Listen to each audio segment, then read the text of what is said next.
والسماء ذات البروج واليوم الموعود والشاهد ومشهود قتل أصحاب الأخدود. يا أيها الناس اتقوا ربكم الذي خلقكم من نفس واحدة وخلق منها زوجها وبث منهما رجالا كثيرا ونساء واتقوا الله الذي تساءلون به والأرحام إن الله كان عليكم رقيبا. يا أيها الذين آمنوا اتقوا الله حق تقاته ولا تموتن إلا وأنتم مسلمون. يا أيها الذين آمنوا اتقوا الله وقولوا قولا سديدا يصلح لكم أعمالكم ويغفر لكم ذنوبكم ومن يطع الله ورسوله فقد فاز فوزا عظيما. أما بعد فإن أصدق الحديث كتاب الله وخير الهدي هدي محمد صلى الله عليه وسلم وشر الأمور محدثاتها وكل محدثة بدعة وكل بدعة ضلالة وكل ضلالة في النار. அன்பிற்குரிய எல்லாம் வல்ல அல்லாஹ்வின் நல்லடியார்களே, புனிதமிகு ஜும்ஆவுடைய கடமை நிறைவேற்றுவதற்காக நாம் எல்லாம் இங்கே ஒன்று குழுமி இருக்கின்றோம். இந்த நல்ல வேளையில் இங்கே பேசப்படக்கூடிய செய்திகளை பேசுகிற நானும் கேட்கக்கூடிய நீங்களும் இயன்ற அளவு நம்முடைய வாழ்வில் கடைபிடித்து வாழ வல்ல அல்லாஹ் அருள் செய்ய வேண்டும் என்ற பிரார்த்தனையோடு என் உரையை நான் துவங்குகிறேன். அண்ணல் நபியே அழகிய முன்மாதிரி என்கின்ற 10 மாத கால தொடர் பிரச்சாரத்தின் ஒரு அங்கமாக இந்த மாதம் சிறுவர்களின் தோழர் நபிகள் நாயகம் என்ற தலைப்பில் அல்லாஹ்வுடைய தூதர் நபிகள் நாயகம் ஸல்லல்லாஹு அலைஹி வஸல்லம் அவர்களுடைய முன்மாதிரி மிக்க வாழ்க்கையில் நபிகளார் சிறுவர்களோடு எவ்வாறு பழகினார்கள், அவர்களோடு அணுகிய விதம் என்ன, அவர்களை எவ்வாறு திருத்தினார்கள், தவறுகளை எவ்வாறு திருத்தினார்கள் என்பது போன்ற நபிகள் நாயகம் ஸல்லல்லாஹு அலைஹி வஸல்லம் அன்னவர்கள் சிறுவர்களோடு நடந்து கொண்ட நடைமுறை குறித்த செய்திகளை நாம் தெரிந்து கொள்ள இருக்கின்றோம். சிறுவர்கள் என்று சொன்னால் எதிர்காலத்தினுடைய தலைமுறை அவர்கள்தான். அடுத்த தலைமுறையினுடைய துவக்கமாக சிறுவர்கள் இருக்கின்றார்கள். அல்லாஹ் ரப்பல் ஆலமீன் ஒரு மனிதருக்கு வழங்கக்கூடிய குழந்தை செல்வங்கள், இது குறித்து திருமறை குர்ஆனில் அல்லாஹ் ரப்பல் ஆலமீன் பல்வேறு கோணங்களில் பேசுகிறார்.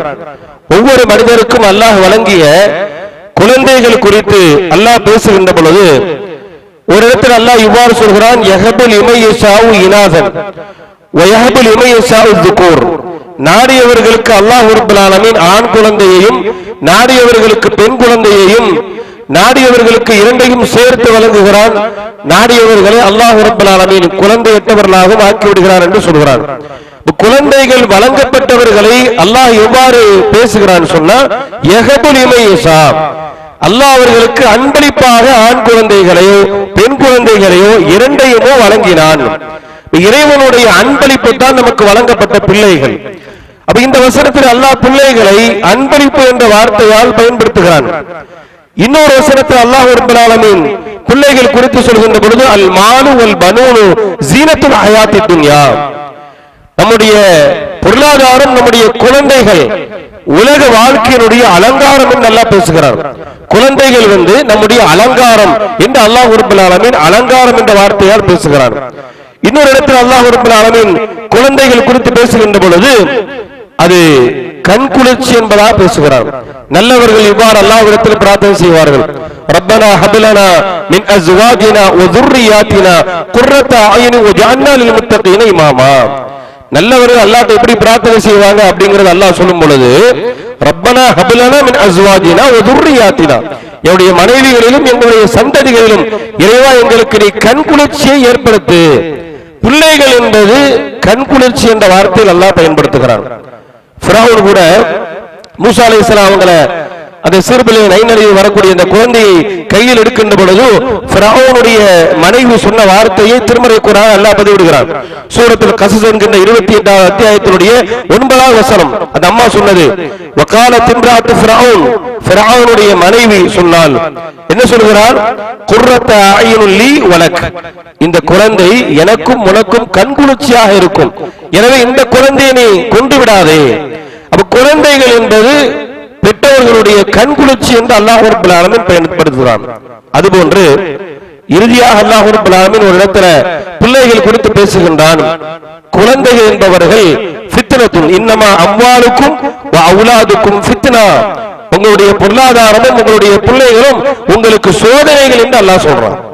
ஒரு இடத்துல அன்பளிப்பு சொல்றான், ஒரு இடத்துல கண்குளிர்ச்சி என்று பேசுகிறான், ஒரு இடத்துல உலகத்தினுடைய அலங்காரம் என்று பேசுகிறான், இறுதியில் அல்லாஹ் ரப்பல் ஆலமீன் குழந்தைகள் சோதனை என்று பேசுகிறான். அப்ப குழந்தைகள் நமக்கு வழங்கப்பட்டிருக்கக்கூடிய அந்த பிள்ளைகள் அதை எவ்வாறாக மாற்ற வேண்டும் என்பது நம்முடைய கையில் தான் இருக்கிறது. அது கண்குளிர்ச்சியாக மாற்ற வேண்டுமா, இறைவனுடைய அருளாக மாற்ற வேண்டுமா, நம்முடைய வாழ்க்கையினுடைய மகிழ்ச்சியாக அந்த பிள்ளைகள் மாற வேண்டுமா, நம்முடைய உலக வாழ்க்கையினுடைய அலங்காரமாக அந்த பிள்ளைகள் மாற வேண்டுமா, எப்படியா ஆக வேண்டும் என்பதை தேர்வு செய்வது அந்த பெற்றோர்கள் அந்த பிள்ளைகளுடைய உருவாக்கத்தில் இருக்கிறது என்று இஸ்லாம் சொல்கிறது. அதைத்தான் அல்லாஹ்வுடைய தூதர் சொல்றாங்க, குல்லு மௌலூதின் யூலது அலல் ஃபித்ரா, பிறக்கக்கூடிய எல்லா குழந்தையும் இஸ்லாத்தினுடைய இயற்கையில் தான் பிறக்குகிறது. அந்த பிள்ளைகளுடைய நடவடிக்கை, அந்த பிள்ளைகளுடைய மாற்றம், பெற்றோர்களுடைய மாற்றத்தால் தான் பிள்ளைகளுடைய மாற்றம் ஏற்படுகிறது என்பதாக நபிகள் நாயகம் ஸல்லல்லாஹு அலைஹி வஸல்லம் சொல்றாங்க. அப்ப பிள்ளைகளை நாம் எவ்வாறு வளர்த்தால் அந்த பிள்ளைகள் நமக்கு கண்குளிர்ச்சியா இருக்கும், எவ்வாறு வளர்த்தால் பிள்ளைகள் நமக்கு அருளாக இருக்கும், அப்ப பிள்ளைகளை நாம் எவ்வாறு வளர்க்க வேண்டும் என்பதற்கான ஒரு மிக சிறந்த முன்னோடியாகத்தான் அல்லாஹ்வுடைய தூதர் நபிகள் நாயகம் ஸல்லல்லாஹு அலைஹி வஸல்லம் இருக்கிறாங்க. சிறுவர்களை தோழர் என்று நாம் சொல்கிறோம்னா, சிறுவர்களோடு ரசூலுல்லாஹ் பழகிய விதம் என்ன, எவ்வாறு சிறுவர்களுக்கு மார்க்கத்தை போதித்தார்கள், அவர்கள் மீது எப்படி இரக்கம் காட்டினார்கள், அவர்கள் மீது எப்படி அன்பு செலுத்தினார்கள், அவருடைய தவறுகளை எவ்வாறு சுட்டிக்காட்டினார்கள், அவர்களை எவ்வாறு அரவணைத்தார்கள், இது போன்ற ஒரு சிறந்த எடுத்துக்காட்டாக நபிகள் நாயகம் ஸல்லல்லாஹு அலைஹி வஸல்லம் இருக்கிறாங்க. அல்லாஹ்வுடைய தூதர் சிறு பிள்ளைகள் விஷயமாக, அவருடைய வளர்ப்பு விஷயமாக ரசூலுல்லாஹ் நடந்துகிட்ட விதம் என்ன, நபிகள் நாயகம் ஸல்லல்லாஹு அலைஹி வஸல்லம் சொல்றாங்க, லைஸ மின்னா, என்னை சார்ந்தவர் அல்ல, மல்லம் இரகமி ஸகீர், யாரு சிறுபிள்ளைகளுக்கு இரக்கம் காட்டவில்லையோ, கருணை காட்டவில்லையோ, அவர் என்னை சார்ந்தவர் அல்ல என்பதாக சொன்னார். அப்ப பிள்ளைகளுடைய வளர்ப்பு விதத்தில் முதலில் நாம் அவர்களுக்கு செலுத்த வேண்டியது கருணை, அன்பு, அன்பு செலுத்தணும், கருணை செலுத்த வேண்டும். இதை ரசூல் ஸல்லல்லாஹு அலைஹி வஸல்லம் சொல்றாங்க, யார் பிள்ளைகளுக்கு கருணை செலுத்தவில்லையோ, அன்பு செலுத்தவில்லையோ, அவர் என்னை சார்ந்தவரே அல்ல. நாம பிள்ளைகளுக்கு இரக்கம் காட்டினால், அன்பு செலுத்தினால், நம்முடைய வயதான காலகட்டத்தில் நம்மீது அந்த பிள்ளைகள் அன்பு செலுத்தும். திருமறை குர்ஆன் அல்லாஹ் ரப்பல் ஆலமீன் வயதான பெற்றவர்களை பிள்ளைகள் எவ்வாறு பராமரிக்க வேண்டும் என்று சொல்கின்ற பொழுது சூரத்துல் இஸ்ரா என்கின்ற அத்தியாயத்தில் அல்லாஹ் சொல்லி காட்டுகிறான், வகதா ரப்புக அல்லா தஅபுது இல்லா இய்யா வபில் வாலிதைனி இஹ்சானா இம்மா யபலகன்ன இன்தகல் கிபர அஹதுஹுமா அவ் கிலாஹுமா ஃபலா தகுல் லஹுமா உஃப் வலா தன்ஹருஹுமா வகுல் லஹுமா கௌலன் கரீமா. வயதான தாய் தந்தையர்கள் இருவரோ அல்லது ஒருவரோ ஒரு பிள்ளைக்கு இருக்கும் பொழுது அவர்களுடைய வயதான காலகட்டத்தில் அவருடைய நடத்தையை கண்டு நீங்கள் சலிப்படையாதீர்கள், அவர்களை நீங்கள் வெறுக்காதீர்கள், அவர்களை சி என்ற வார்த்தையால் உதாசீனப்படுத்தாதீர்கள் என்றெல்லாம் சொல்லும் பொழுது இறைவன் அவர்களுக்காக நீங்கள் பிரார்த்தனை செய்யணும் சொல்றான். வகுல்லஹுமா கௌலன் கரீமா வஹ்ஃபில் லஹுமா ஜனாஹ ஸுல்லி மினர் ரஹ்மா, கருணை எனும் இறக்கையை அவர்களுக்கு நீங்க தாழ்த்தணும் அல்லாஹ் சொல்றான். வயதான தாய் தந்தையர்களுக்கு இந்த பிள்ளைகள் கருணை எனும் அன்பு எனும் இறகை தாழ்த்துங்கள் என்று அல்லாஹ் சொல்லிட்டு வகுர் ரப்பிர்ஹம்ஹுமா கமா ரப்பயானி ஸகீரா, இறைவா என் தாய் தந்தையருக்கு நீ இரக்கம் காட்டு, எப்படி இரக்கம் காட்ட வேண்டும், கமா ரப்பயானி ஸகீரா. இதுதான் விஷயம் இருக்குது. நான் சிறுபிள்ளையாக இருக்கின்ற பொழுது எப்படி என் மீது கருணை காட்டினாரோ அதே போன்று இறைவா என் தாய் தந்தையர்களுக்கு நீ கருணை காட்டு என்று இறைவன் பெற்றவர்களுக்காக பிரார்த்தனை செய்ய சொல்கிற அந்த வசனத்தில் இன்னொரு செய்தியும் அல்லாஹ் சொல்கிறான். என்ன செய்தி, நான் சிறுபிள்ளையாக இருக்கின்ற பொழுது என் பெற்றோர்கள் எனக்கு எப்படி கருணை காட்டினார்களோ. அப்படின்னு அர்த்தம், சின்ன பிள்ளைக்கு நாம கருணை காட்டினால்தான், அன்பு செலுத்தினால்தான் வயதான காலகட்டத்தில் நமக்கு அவங்க அன்பு செலுத்துவார்கள் என்பதை அல்லாஹ் ரப்பல் ஆலமீன் இந்த வசனத்தை சொல்லி காட்டுகிறார். நபிகள் நாயகம் ஸல்லல்லாஹு அலைஹி வஸல்லம் அவங்க சிறுவர்கள் மீது ரொம்ப நேசம் கொண்டவர்களாக, அவர்கள் மீது இரக்கம் கொண்டவர்களாக, அவர்களுக்கு அன்பு செலுத்தக்கூடியவர்களாக அல்லாஹ்வுடைய தூதர் இருந்தாங்க. எந்த அளவிற்குன்னா நபிகள் நாயகம் ஸல்லல்லாஹு அலைஹி வஸல்லம் அவங்க சின்ன பிள்ளைகளை கொஞ்சுவாங்க, முத்தமிடுவாங்க.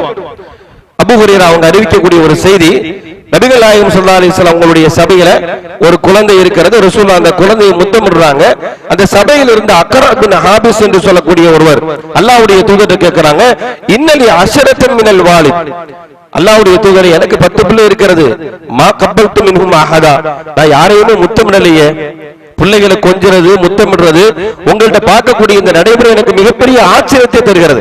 நீங்க சிறுவர்களை முத்தமிடுகிறீர்கள், அவர்களுக்கு அன்பு செலுத்துகிறீர்கள், இரக்கம் காட்டுகிறீர்கள். எனக்கு 10 பிள்ளைங்க இருக்கிறது, நான் எந்த பிள்ளைக்கும் இதுவரைக்கும் முத்தமிட்டதே இல்லை என்று சொல்லுகின்ற பொழுது அல்லாஹ்வுடைய தூதர் நபிகள் நாயகம் ஸல்லல்லாஹு அலைஹி வஸல்லம் ஃபநவர இலைஹி, அவரை பார்க்கிறார், அந்த மனிதரை பார்த்து அல்லாஹ்வுடைய தூதர் சொன்னாங்க, மல்லா யர்ஹம் லா யுர்ஹம், இரக்கம் காட்டாதவன் இரக்கம் காட்டப்பட மாட்டான். இது யதார்த்தமா உலகத்திலே உள்ளது, மறுமையிலும் உள்ளது. சின்ன பிள்ளைகளை நாம் அரவணைக்காவிட்டால் நம்முடைய வயதான காலகட்டத்தில் நம்மை அரவணைக்க மாட்டார்கள் என்பது உலகம் சார்ந்து இருந்தாலும் கூட மறுமையிலும் அதே நிலைதான். இந்த உலகத்தில் பிள்ளைகளோடு நாம் எப்படி பழகிறோமோ, பிற மக்களோடு நாம் எப்படி அன்பு செலுத்தி அரவணைப்போடு இருக்கின்றோமோ, இதைத்தான் அல்லாஹ் ரப்பல் ஆலமீன் மறுமையில நம்மிடத்திலே பிரதிபலிக்கின்றான். இறைவன் என்னிடத்தில் எவ்வாறு நடந்து கொள்ள வேண்டும் என்று நாம் எதிர்பார்க்கிறோமோ, அதுபோன்று இந்த உலகத்தில் பிறரிடத்தில், குறிப்பாக பிள்ளைகளிடத்தில் நாம் நடந்து கொள்ள வேண்டும் என்பதை அல்லாஹ்வுடைய தூதர் நபிகள் நாயகம் ஸல்லல்லாஹு அலைஹி வஸல்லம் சொல்றதை பார்க்கிறோம். சின்ன சின்ன பிள்ளைங்க அவங்க செய்யக்கூடிய அந்த செயல்பாடுகளை கூட ரசூலுல்லாஹ் ஊக்குவிச்சிருக்கிறாங்க. விளையாடிக்கிட்டு இருக்கக்கூடிய பிள்ளைகளோட சேர்ந்து ரசூலுல்லாஹ் நிப்பாங்க. அது ஒரு பெரிய விஷயமாக, ஒரு சிறு பிள்ளை அனசுடைய தம்பி, அவங்க ஒரு குருவியை வச்சு என்ன செய்வாங்க, வளர்த்துறாங்க, அதை விளையாடிட்டு இருப்பாங்க. ரசூலுல்லாஹ் இதை ஒவ்வொரு நாளும் பார்க்கிறது, இந்த நடைமுறையை பார்த்துட்டு போறது ரசூலுல்லாஹ் அவங்களுடைய ஒரு பொழுதுபோக்கா இருந்துச்சு. ஒரு நாள் நபிகள் நாயகம் ஸல்லல்லாஹு அலைஹி வஸல்லம் அவங்க இந்த சிறுவர் முகவாடி உட்கார்ந்து இருக்கிறத பார்த்து நபிகள் நாயகம் ஸல்லல்லாஹு அலைஹி வஸல்லம் கேட்கிறாங்க, யா ஹுமைர், ஹுமைரே மாஃபி நுகைர், உன்னுடைய அந்த சிறு குழந்தை, அந்த சிட்டுக்குருவி, நீ வைத்து விளையாடக்கூடிய சிட்டுக்குருவியின் நிலை என்ன என்று கேட்கிறாங்க, விசாரிக்கிறாங்க. கூடுதல் கவனம் எடுத்து இன்னைக்கு முகத்துல, பிள்ளைக்கு முகத்துல வாட ஒரு வகையான ஒரு மாற்றம் தெரியுத, சோர்ந்து உட்கார்ந்து இருக்கிறான. அல்லாஹ்வுடைய தூதர், ஒரு ஆன்மீக தலைவர், ஒரு அரசியல் தலைவர், அவங்க எப்படி சின்ன பிள்ளைங்களுடைய அந்த மனோநிலையை எவ்வாறு விளங்கி வைத்திருந்தார்கள்.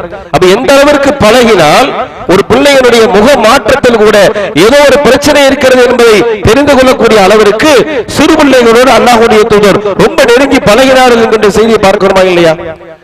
இன்னைக்கு பெரும்பாலான பெற்றோர்களை பார்த்து சொன்னா ஒரு சிலர்கள் இது மாதிரி அன்பு செலுத்துறது, இரக்கம் காட்டுறது எல்லாம் இருந்தாலும் கூட சில வேளைகளை அவர்களை கண்டிக்கிறோம் என்ற பெயரில், என் பிள்ளை வழிதவறி விடுவோமோ என்கின்ற பயத்தில், கவலையில் அவர்கள் மீது செலுத்தக்கூடிய ஒரு வகையான வெறுப்பு என்பது ஒரு மிகப்பெரிய ஒரு பேரிழப்பையே ஏற்படுத்தி விடுகிறது. சில பேர் பெற்றோர்கள் என்ன பண்றாங்கன்னா, பிள்ளைகளை கண்டிக்கணுங்கிற பேர்ல, அவர் தவறு செஞ்சிடக்கூடாது என்கிற பேரில், அதுல இருக்க வேண்டியதுதான், பிள்ளைகளை கண்டிக்க வேண்டும், தவறு செய்துவிடக் கூடாது என்கின்ற அந்த கண்காணிப்பு இருக்க வேண்டும். அதே நேரத்தில் தவறுகளை சுட்டிக்காட்டுவதற்கென்று சில முறைகள் இருக்கிறது. அவங்க நம்மை விட்டு விரண்டு விடக்கூடிய அளவில் இருந்துடக்கூடாது.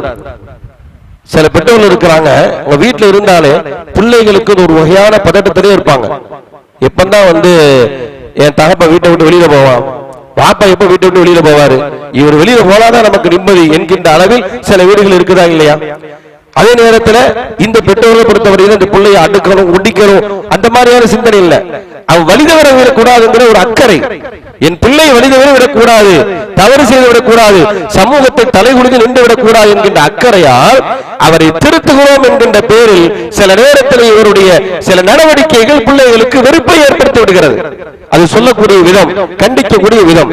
இதனால் எந்த அளவுக்கு நிலைமை ஏற்படுதுன்னா, இவன் எப்ப வீட்டை விட்டு வெளியில போவான், வீட்டை விட்டு என் தந்தை வெளியில போனா எனக்கு நிம்மதி என்கின்ற நிலையை சில வீடுகள்ல பார்க்கிறோமா இல்லையா? இது இருக்கவே கூடாது. சிறிது நேரம் நம்முடைய பிரிவை கூட நம்முடைய பிள்ளைகள் தாங்கிக் கொள்ள முடியாத அளவிற்கு நாம் அவர்களோட நேசமா இருக்கணும்.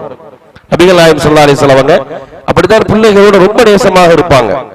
தன்னுடைய மகள் ஃபாத்திமா, அல்லாஹ்வுடைய தூதர் ரொம்ப அதிகமா தன் மகளை நேசித்தார். பித்அத்தும் மின்னி, என் ஈரக்குலை என்பதாக சொன்னார்கள். யார் ஃபாத்திமாவை கோபப்படுத்தினாலும் அவன் என்னை கோபப்படுத்தி விட்டான் என்று சொன்னார்கள். அந்த அளவுக்கு நேசித்தாங்க.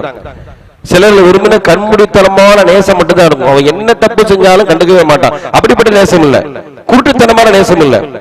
நேசித்தார்கள், தவறுகளை கண்டித்தார்கள், சுட்டிக்காட்டினார்கள், திருத்தினார்கள். எந்த அளவிற்குன்னா அல்லாஹ்வுடைய தூதர் தன் மகள் குறித்து சொல்றாங்க, சய்யிதத்துன் நிசாய அஹ்லில் ஜன்னah, என்னுடைய மகள் ஃபாத்திமா இருக்கிறாளே, அவர் பெண்களுக்கெல்லாம், சுவனத்தின் பெண்களுக்கெல்லாம் தலைவி என்பதாக சொன்னார்கள். வெறுமனே நபிகளாருக்கு மகளாக பிறந்தார்கள் என்பதற்காக வேண்டி மாத்திரமல்ல, அந்த அளவிற்கு சொர்க்கத்துக்குரியவர்களாக அந்த பெண்ணை வளர்த்தார்கள்.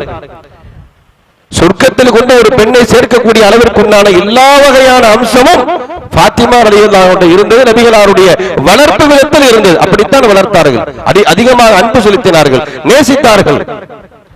அந்த நேசத்தினுடைய வெளிப்பாடுதான் நபிகள் நாயகம் ஸல்லல்லாஹு அலைஹி வஸல்லம் அவங்களுடைய அந்த மரணம், நிரந்தரமான அந்த உலகத்தை விட்டு விடைபெறக்கூடிய அந்த நிகழ்வு பாத்திமா நாயகி அவங்களால தாங்க முடியல. எந்த அளவிற்குன்னா அனஸ் ரலியல்லாஹு அவங்க அறிவிக்கிறாங்க, நபிகள் நாயகம் ஸல்லல்லாஹு அலைஹி வஸல்லம் அவர்கள் மரணித்து அடக்கம் செய்து விட்டு வருகின்ற பொழுது அனஸை பார்த்து பாத்திமா அவங்க கேட்கிறாங்க, அனஸே அதாபத் அன்ஃபுஸக்கும் அன் தஸ்வாலா ரசூலுல்லாஹி ஸல்லல்லாஹு அலைஹி வஸல்லம் துராப், நபிகளாருடைய பூமேலியில் உங்களுக்கு எவ்வாறு மண்ணை வாரி இறைக்க மனம் வந்ததுன்னு கேட்கிறாங்க. ரசூலுல்லாஹ்வுடைய அந்த உடல்ல மண்ணை தூக்கி போட்டு மூடத்துக்கு உங்களுக்கு எப்படி மனம் வந்தது? அதான் செஞ்சு ஆகணும், வேற வழி இல்லையே. பாத்திமா அவங்க கேட்கிறாங்க, நபியின் மீது தன்னுடைய தந்தையின் மீது கொண்ட அலாதியான நேசம். ஏன் நேசிச்சாங்க? தந்தை நபிகளார் பாத்திமாவை நேசித்தார்கள். அப்ப அந்த அளவிற்கு நபிகள் நாயகம் ஸல்லல்லாஹு அலைஹி வஸல்லம் அவர்கள் தன்னுடைய மகளை நேசிக்கிறாங்க. உலகத்தினுடைய எல்லா பிள்ளைகளையும் நேசிச்சாங்க, அன்பு செலுத்தினாங்க. தவறை அழகான முறையிலே சுட்டி காட்டினார்கள். தவறு சுட்டி காட்டுற விதம் இருக்குது. சிறிய தவறுனா அதுக்கு தகுந்த மாதிரி நம்முடைய கண்டிப்பு இருக்கணும். பாரதூரமான தவறுனா அதுக்கு தகுந்த மாதிரி கண்டிப்பு இருக்கணும். எல்லாத்துக்குமே ஒரே மாதிரி இருந்துச்சுன்னு வைங்களேன், அந்த பிள்ளைகளுக்கு தவறுடைய அந்த விதம் என்னங்கிறது அதை அடக்க தெரியாது. இது சின்ன தப்பா பெரிய தப்பா, ஒரு சின்ன தவறு ஒரு பிள்ளை செஞ்சிருக்கும், தண்ணி கொட்டிருக்கும், தண்ணி கொட்டிடுச்சுன்னா கை தவறி விழுந்திருக்கும், நீங்க ஏமா கவனம் இல்லாம செஞ்சீங்க, அப்படி நம்ம செய்யக்கூடாது, அப்படி அதை கண்டிக்கிற விதம் இருக்குது, திருத்த விதம் இருக்குது. அது என்னமோ ஒரு பெரிய நடக்க கூடாத காரியம் நடந்துட்ட மாதிரி தாட்டு போட்டு சத்தம் போடுறது போட்டு அடிக்கிறது. சின்ன ஒரு தவறுக்கு இந்த மாதிரியான ஒரு கடுமை காட்டும் பொழுது பாரதூரமான தவறை அவர் செய்தால் அப்பவும் இதே மாதிரியான ஒரு ரியாக்ஷன் வரும் பொழுது இந்த ரெண்டுக்கு வித்தியாசம் தெரியாது. வாப்பா இப்படித்தான் எதுக்கு எடுத்தாலும் பேசிட்டே இருப்பாரு, அந்த தவறுடைய விளைவு தெரியாமல் போயிடும். நபிகள் நாயகம் ஸல்லல்லாஹு அலைஹி வஸல்லம் அவங்க அனஸ் ரலியல்லாஹு அவர்கள் 10 ஆண்டு காலம் ரசூலுல்லாஹ்வுக்கு பணியாளர்களாக இருந்தாங்க. பணியாளராக இருக்கும்போது தவறு ஏற்படாம இருக்குமா? தவறு ஏற்படுத்த அவங்க சொல்றாங்க, அல்லாஹ்வுடைய தூதருக்கு நான் 10 ஆண்டு கால பணியாளராக இருந்தேன், நபிகள் நாயகம் ஸல்லல்லாஹு அலைஹி வஸல்லம் அவங்க ஒரு தடவை கூட என்னை கடிந்ததே கிடையாது. ஏன் இந்த வேலையை செஞ்சீங்க, ஏன் இதை செய்யல என்பது போன்ற வார்த்தைகள் கூட கேட்டது கிடையாது. அதே நேரத்தில் ரசூலுல்லாஹ் தவறு கண்டிக்காம இருந்தாங்களா? கண்டித்தார்கள். நபிகள் நாயகம் ஸல்லல்லாஹு அலைஹி வஸல்லம் அவங்க அவருடைய பேர குழந்தை ஒரு பேரித்தம்பளம், பைத்துல் மாலுடைய பேரித்தம்பளம், தர்ம பொருள், அதை எடுத்து என்ன செய்யறாங்கன்னா வாயில போடுறாங்க. அது ஹராம். நபிகள் நாயகம் ஸல்லல்லாஹு அலைஹி வஸல்லம் அன்னவர்களுக்கும் அவருடைய குடும்பத்திற்கும் ஜகாத் ஹராம், இஸ்லாம் தடை செய்திருக்கிறது. இதை தூக்கி வாயில போட்ட மாத்திரத்தை நபிகள் நாயகம் ஸல்லல்லாஹு அலைஹி வஸல்லம் பார்க்கறாங்க, வேகமா போய் அவருடைய வாயில கையை விட்டு விரலை விட்டு அதை வெளியே எடுக்கிறாங்க. கஹ், துப்புங்க, வெளியே துப்புங்க. அதை அமா ஷார்த் அல்லாஹ் நஅகுல சதகா, நபிகளுடைய குடும்பத்திற்கு தர்மத்துல் ஹராம்ங்கிறது தெரியாதா? ஒரு ஹராமானதை தெரியாமல் செய்கின்ற பொழுது கூட ரசூலுல்லாஹ் கண்டிக்கிறாங்க, இது செய்யக்கூடாது. அதே நேரத்தில் இன்னொரு சிறுவன் உணவு தட்டுல சாப்பாடு சாப்பிட்டு கொண்டிருக்கும் பொழுது உணவுல என்ன செய்வாங்க, ஒரு சகல்ல 4 பேர் சேர்ந்து சாப்பிடக்கூடிய இடத்துல சின்ன பிள்ளைங்க அப்படியே கையங்கே அங்கேயும் போட்டு துளாவிக்கிட்டு இருக்கும்ல, அது மாதிரி என்ன செய்யறாங்கன்னா ஒரு நபி தோழர் சிறு பிள்ளை அவர் கையை போட்டு அப்படியே துளாவிட்டு இருக்க நபிகள் நாயகம் ஸல்லல்லாஹு அலைஹி வஸல்லம் பார்க்கறாங்க. இது எப்படி கண்டிக்கிறாங்க? யா குலாம், சிறுவனே. அந்த வார்த்தை அங்க பயன்படுத்தின வார்த்தை எப்படி இருந்துச்சு, இங்க ரசூலுல்லாஹ் எப்படி வார்த்தை பயன்படுத்துறாங்க? யா குலாம், சிறுவனே, நீ சாப்பிடுவதாக இருந்தால் குல் பிஸ்மில்லாஹ், பிஸ்மி சொல்லி முதல்ல சாப்பிடுங்க. குல் பி யமீனிக், உன்னுடைய வலது கரத்தால் நீங்கள் சாப்பிட வேண்டும். குல் மிம்மா யலிக், உனக்கு எது அருகில் இருக்கிறதோ அதை எடுத்து சாப்பிடுங்க. பசுமர்த்தானில பதிஞ்ச மாதிரி அந்த நபி தோழருக்கு இந்த நிகழ்வு பதிந்தது. இப்படிதான் நம்ம பிள்ளைகளோட ரொம்ப அரவணைப்போடு அன்போடு சின்ன சின்ன தவறுகளை அதை எவ்வாறு சுட்டி காட்ட வேண்டும். ஒரு நபி தோழர் ஃபதுல் இப்னு அப்பாஸ், நமக்கெல்லாம் தெரியும். அந்த நபி தோழர் ரசூல் ஸல்லல்லாஹு அலைஹி வஸல்லம் அவங்களுடைய வாகனத்துல ரசூலுல்லாஹ்வுக்கு பின்னால இருக்கிறாங்க. நபிகள் நாயகம் ஸல்லல்லாஹு அலைஹி வஸல்லம் என்ன செய்யறாங்கன்னா வாகனத்துல பயணித்துக்கிட்டு இருக்கும்போது இடையில ஒரு பெண்மணி என்ன செய்யறாங்க, வர்றாங்க. அந்த பெண்மணி ரசூலுல்லாஹ்விட்ட ஏதோ ஒரு கேள்வி மார்க்க சந்தேகங்கள் கேட்பதற்கு நபிகளாரை நிறுத்துகிறார்கள். அந்த நேரத்துல இந்த ஃபதுல் இப்னு அப்பாஸ் ரலியல்லாஹு அன்ஹுடைய பார்வை அந்த பெண்மணியின் மீது விழுது. அப்படி பாக்குறாங்க. உடனே அந்த பெண்மணியும் இந்த ஃபதுல் இப்னு அப்பாஸ் அவர்களை பார்க்கிறாங்க. இந்த ரெண்டு பேரும் பார்க்கிறது நபிகள் நாயகம் ஸல்லல்லாஹு அலைஹி வஸல்லம் என்ன செய்றாங்கன்னா கவனிக்கிறாங்க. கவனிச்சிட்டு நபிகள் நாயகம் ஸல்லல்லாஹு அலைஹி வஸல்லம் என்ன செய்றாங்கன்னா ஃபயஸ்ரிஃபு வஜ்ஹல் ஃபத்ல இலா சக்கில் உக்ரா. ரசூல் ஸல்லல்லாஹு அலைஹி வஸல்லம் இந்த ஃபதுல் இப்னு அப்பாஸ் உடைய கன்னத்துல கை வைத்து அப்படி வேற திசைக்கு திருப்புறாங்க. பார்க்காதீங்க, ஒரு அந்நிய பெண்ணை பார்க்க கூடாது அப்படிங்கறத ரசூலுல்லாஹ் எப்படி சொல்லி கொடுக்குறாங்க பாருங்க. இதே சில ஆட்கள் என்ன செய்வாங்கன்னா ஓங்கி அரைஞ்சிடுறது. இன்னும் பார்த்துட்டு இருக்கிறேன். இன்னைக்கு சில ஆட்கள், சில இளைஞர்கள் அந்தந்த வயதுல சில தவறுகள் ஏற்படும், அதை திருத்த தான் வேணும். அதை கண்டுகொள்ளாமல் இருக்க இஸ்லாம் சொல்லவில்லை. ஆனா அதற்கு பயன்படுத்தக்கூடிய வார்த்தைகள், நம்ம பேசக்கூடிய வார்த்தைகளையே நம்ம தவறு செய்யறோம் அப்படிங்கறத உணரக்கூடிய வகையில இருக்கணும். நம்ம எடுத்தரப்புல ரொம்ப காட்டமாக நம்முடைய எதிர்ப்பை பதிய வைத்தோம்னு சொன்னா அங்க என்ன சிந்திக்க தோணும் சொன்னா, இவரெல்லாம் இது ரொம்ப சுத்த சூப்பி மாதிரியும், இவங்க சிறுபிராயத்தில் இது மாதிரி எந்த தப்புமே அந்த மாதிரியான சிந்தனை வந்துடும். நபிகள் நாயகம் ஸல்லல்லாஹு அலைஹி வஸல்லம் இந்த இளைஞரை அழகான முறையில் அவருடைய கன்னத்தில் கை வைத்து வேற ஒரு திசைக்கு திருப்பினார்கள். சொல்றாங்க பார்க்க கூடாது. இன்னைக்கு அந்த மாதிரி பிள்ளைகளுடைய தவறுகளை நாம சுட்டி காட்டக்கூடிய விதம் இருக்கிற, அது கூட பிள்ளை நம்மை விட்டு விரண்டோட செய்யக்கூடிய அளவிற்கு இருந்துவிடக் கூடாதுன்னு இஸ்லாமிய மார்க்கம் நமக்கு சொல்லியது. அல்லாஹ்வுடைய தூதர் நபிகள் நாயகம் ஸல்லல்லாஹு அலைஹி வஸல்லம் அழகான முறையில் ஒரு சிறந்த எடுத்துக்காட்டாக பிள்ளைகளோடு பழகினார். அவர்கள் செய்யக்கூடிய சின்ன சின்ன வேலைகளை கூட ஊக்கப்படுத்தினார்கள். அவர்கள் செய்யக்கூடிய சின்ன சின்ன அந்த உதவிகளை கூட அல்லாஹ்வுடைய தூதர் அதற்காக வேண்டி பாராட்டினார்கள், அவர்களுக்காக பிரார்த்தனை செய்தார்கள் என்றெல்லாம் பார்க்கிறோம். நமக்கு ஒரு சின்ன பிள்ளை உதவி செய்யணும்னு சொன்னா நாம என்ன செய்யணும்? அதுக்காக பிரார்த்தனை செய்யணும். நபிகள் நாயகம் ஸல்லல்லாஹு அலைஹி வஸல்லம் அவர்களுக்கு இப்னு அப்பாஸ் ரலியல்லாஹு அன்ஹு செய்றாங்கன்னா உது செய்வதற்காக தண்ணி கொண்டு வைக்கிறாங்க. தண்ணீர் கொண்டு வைக்கிறாங்க. அல்லாஹ்வுடைய தூதர் நபிகள் நாயகம் ஸல்லல்லாஹு அலைஹி வஸல்லம் அவங்க இப்னு அப்பாஸ் அவங்களுக்கு துஆ செய்றாங்க. சின்ன பிள்ளை நமக்கு ஒரு வேலை செஞ்சிருக்கிறாரு, அவரை பாராட்டணும். அல்லாஹ்வுடைய தூதர் என்ன செய்றாங்கன்னா இவருக்காக துஆ செய்றாங்க. அல்லாஹும்ம ஃபக்ஹுஹு ஃபித்தீன், இறைவா இவர் ஒரு மார்க்க ஞானமுடையவராக நீங்க ஆக்கு. அந்த மாதிரிலாம் சின்ன பிள்ளைங்க ஒரு வேலை செய்யும் போது நம்ம சொல்லுவோம், சொன்ன உடனே செஞ்சிருவாங்க. உடனே வச்சுட்டு போப்பா அப்படின்னு வெறுமனே அவங்களை அனுப்பிடக்கூடாது. அதுக்கு ஒரு நன்றி செலுத்தக்கூடிய வகையில, ஒரு பிரார்த்தனை செய்யக்கூடிய வகையில ரசூலுல்லாஹ் எடுத்து காட்டுறாங்க. நமக்கு பிள்ளைகள் உதவி செய்தால் அவர்களோடு நாம் நடந்து கொள்ளக்கூடிய விதம் என்ன? இப்னு அப்பாஸ் அவங்களுக்கு துஆ செய்றாங்க. அல்லாஹும்ம ஃபக்ஹுஹு ஃபித்தீன், இறைவா இவரை மார்க்க ஞானமுடையவர்களாக ஆக்கு. வரலாற்றில் அவர் ஒரு மிகப்பெரிய முஃபஸ்ஸிர் என்று பேசப்படக்கூடிய அளவிற்கு, குர்ஆனுடைய விரிவுரையாளர்களுக்கெல்லாம் தலைவர் என்று பேசப்படக்கூடிய அளவிற்கு அவருடைய நிலை. நபிகளுடைய இந்த பிரார்த்தனை, நபிகள் நாயகம் ஸல்லல்லாஹு அலைஹி வஸல்லம் அந்த குழந்தைகளுக்கு அவர்கள் செய்யக்கூடிய உதவிகளுக்காக பிரார்த்தனை செய்தார்கள் என்பதை பார்க்கிறோம். அனஸ் அவங்களுடைய தாயார் உம்மு சுலைம் என்ன செய்றாங்க, ரசூலுல்லாஹ்ட்ட கொண்டு போய் பணியாளர்களாக விடுகின்ற பொழுது அல்லாஹ்வுடைய தூதர் நபிகள் நாயகம் ஸல்லல்லாஹு அலைஹி வஸல்லம் இந்த அனஸுக்காக பிரார்த்தனை செய்றாங்க. இறைவா இவருடைய பொருளாதாரத்தை, இவருடைய குழந்தை செல்வத்தை நீ அதிகப்படுத்து. இதெல்லாம் அல்லாஹ்வுடைய தூதர் சின்ன சின்ன பிள்ளைகள் அவர்களுடைய வேலைகளை, அவர்கள் செய்யக்கூடிய அந்த பணிகளை பார்த்து பாராட்டி பிரார்த்தனை செய்தார்கள். அப்ப இது மாதிரி பிள்ளைகளோட நாம ரொம்ப அன்போடும் நம்முடைய நேசத்தை அவர்களுக்கு காட்டுகின்ற பொழுது தவறுகளை எவ்வாறு சுட்டிக்காட்டணும் அல்லாஹ்வுடைய தூதர் சொன்னார். அந்த விதத்தில் அவருடைய தவறுகள் சுட்டிக்காட்டப்படுகின்ற பொழுது எதிர்காலம் ஒரு சிறந்த தலைமுறையை உருவாக்கத்திற்கு இது மாதிரியான ஒரு நடைமுறை ஒரு காரணமாக இருக்கிறது என்பதை நபிகள் நாயகம் ஸல்லல்லாஹு அலைஹி வஸல்லம் அவர்கள் சொல்லி காட்டுவதை பார்க்கிறோம். அப்ப அது மாதிரி சின்ன சின்ன பிள்ளைகள் அவர்களுடைய தவறுகளை நாம் அலட்சியப்படுத்தி விடாமல், குறிப்பாக பார்வை, எல்லா தவறுக்கும் நீங்க காரணம் அதுதானே. தவறான பார்வை என்பது நம்முடைய கற்பை நாசமாக இஸ்லாம் சொல்லுது.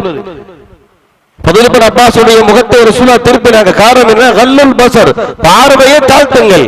இஸ்லாமிய மார்க்கம் நாம் ஒரு பாதையை கடந்து செல்கிறோம் அல்லது பொதுமக்கள் கடந்து செல்லக்கூடிய பாதையில் அமர்ந்திருக்கிறோம் சொன்னா அதற்கான ஒழுங்குகளை நம்ம கற்றுக் கொடுக்கின்ற பொழுது நன்மை ஏவுங்க, தீமையை தடுங்க, உங்கள் பார்வைகளை தாழ்த்திக் கொள்ளுங்கள்.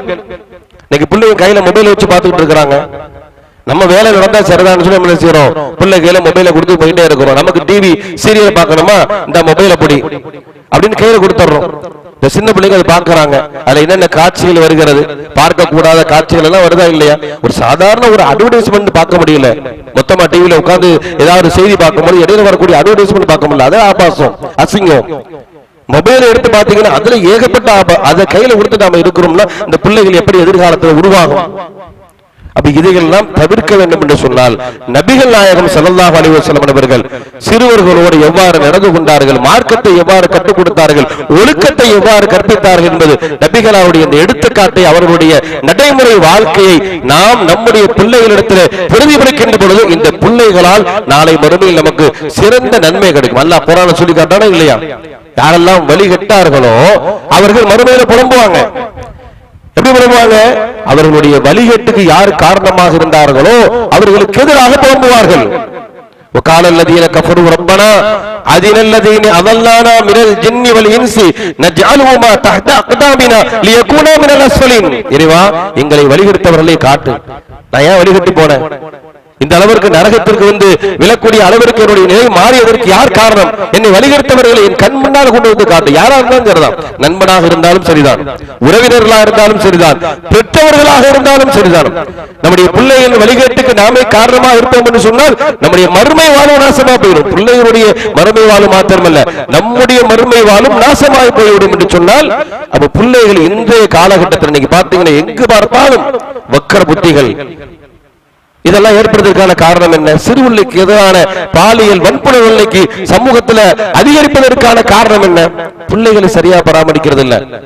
ஒவ்வொரு குடும்ப தலைவரும் தன்னுடைய பிள்ளைகளை சரியாக பராமரித்து இஸ்லாத்தினுடைய ஒழுக்கத்தையும் மார்க்க நெறிமுறைகளையும் கட்டுப்படுத்த சொன்ன ஒரு சிறந்த தலைமுறை உருவாகும். அந்த சிறந்த தலைமுறை உருவாக்கத்தினுடைய சிறந்த முன்னோடியாக நபிகள் நாயகம் ஸல்லல்லாஹு அலைஹி வஸல்லம் இருக்கிறார்கள். அந்த அடிப்படையில் அல்லாஹ்வுடைய தூதர் பிள்ளைகளோடு எவ்வாறு இரக்கம் காட்டினார்களோ, அன்பு செலுத்தினார்களோ, அவருடைய தவறுகளை எவ்வாறு சுட்டிக்காட்டினார்களோ, அதுபோன்று நாம் நம்முடைய பிள்ளைகளை வளர்த்து இறைவன் சொல்வது போன்று நம்முடைய பிள்ளைகள் நமக்கு அல்லாஹ்வுடைய அருளாக இருக்க வேண்டுமா, நமக்கு கண்குளிர்ச்சியாக இருக்க வேண்டுமா, நம்முடைய வளர்ப்பில் தான் இருக்கிறது என்று இஸ்லாம் சொல்கிறது. அப்படிப்பட்ட சிறந்த நடைமுறையை உருவாக்கக்கூடிய பிள்ளைகளை உருவாக்கக்கூடியவர்களாக வல்ல இறைவன் உங்களையும் என்னையும் ஆக்கி அருள் புரிவானாக. வஆகிரு தஅவானா அனில் ஹம்துலில்லாஹி ரப்பில் ஆலமீன். அஸ்ஸலாமு அலைக்கும்.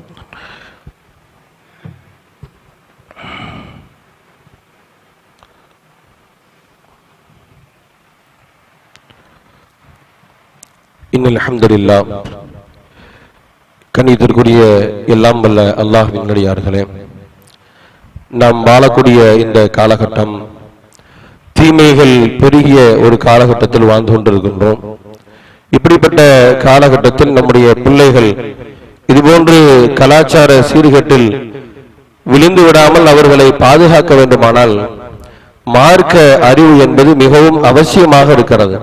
மார்க்கத்தினுடைய கல்வி அவர்கள் கற்றுக் கொடுப்பது, இறைவனை பற்றி உண்டான அறிவை அவர்களுக்கு ஏற்படுத்துவது, இறை அச்சம் என்கின்ற உணர்வை அந்த பிள்ளைகளுக்கு ஏற்படுத்துவது, இதுவெல்லாம் மார்க்கத்தை படிக்கின்ற பொழுதுதான் அது போன்ற உணர்வுகள் வரும்.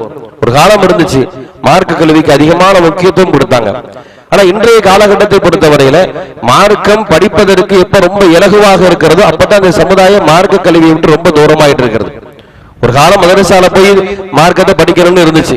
இன்னைக்கு அப்படி இல்லை. கையில் இருக்கக்கூடிய சமூக வலைதளத்திலேயே மார்க்க செய்திகளை தெரிந்து கொள்ளலாம் என்கின்ற அளவில் மார்க்கம் நம்மை தேடி வரக்கூடிய இந்த காலகட்டத்தில் கூட நம்முடைய பிள்ளைகளுக்கு மார்க்கத்தை கொடுக்க வேண்டும் என்கின்ற அக்கறை பெரும்பான்மை பெற்றோர்களுக்கு இல்லாம இருக்கு. உலக கல்விக்கு அவங்க காட்டக்கூடிய முக்கியத்துவம் இருக்க வேண்டும், மாற்று கருத்து இல்ல. உலகத்திலும் பயன் தரக்கூடிய கல்வி, இஸ்லாம் கல்வியை ஒன்றாகத்தான் வகைப்படுகிறது. பயன் தரக்கூடிய கல்வி, பயனற்ற கல்வி. நம்முடைய பிள்ளைகளுக்கு உலக தேவைகளை பூர்த்தி செய்யக்கூடிய அளவிற்கு உண்டான அறிவை வழங்குவது அது மார்க்கம் சொல்ற மாற்று கருத்து இல்லை. அதே நேரத்தில் மார்க்க சிந்தனை, குர்ஆனுடைய அறிவு, இஸ்லாமிய ஒழுங்குகள், மார்க்கத்தினுடைய அகீதாக்கள், சட்ட திட்டங்கள், அதற்கு நம்ம எவ்வளவு நேரம் ஒதுக்குறோம்?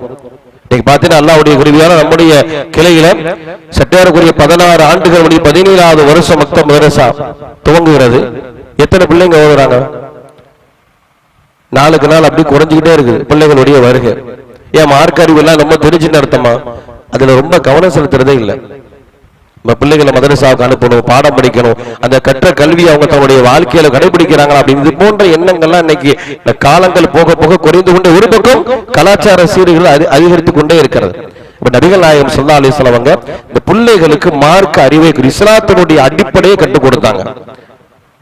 ஜுந்துப் இப்னு அப்துல்லா அவங்க அறிவிக்கக்கூடிய செய்தி, அல்லாஹ்வுடைய தூதர் சொல்றாங்க, நாங்க ஒரு சிறு பிள்ளையாக இருக்கின்ற பொழுது நஹனு நுஸாவிரு, அதாவது இளமை பருவத்தை நெருங்கக்கூடிய அந்த சிறு பிள்ளைகளாக இருக்கின்ற பொழுது அல்லாஹ்வுடைய தூதர் நபிகள் நாயகம் ஸல்லல்லாஹு அலைஹி வஸல்லம் துஅல்லிம்னல் ஈமான், எங்களுக்கு ஈமானை இஸ்லாத்தினுடைய அடிப்படையை கற்றுத் தந்தார்கள். கபல நத்தஅல்லமல் குர்ஆன், குர்ஆனை கற்றுக் கொடுப்பதற்கு முன்னால் இஸ்லாத்தினுடைய அடிப்படை மார்க்க சட்டத்திட்டங்களை எங்களுக்கு கற்றுத் தந்தார்கள்.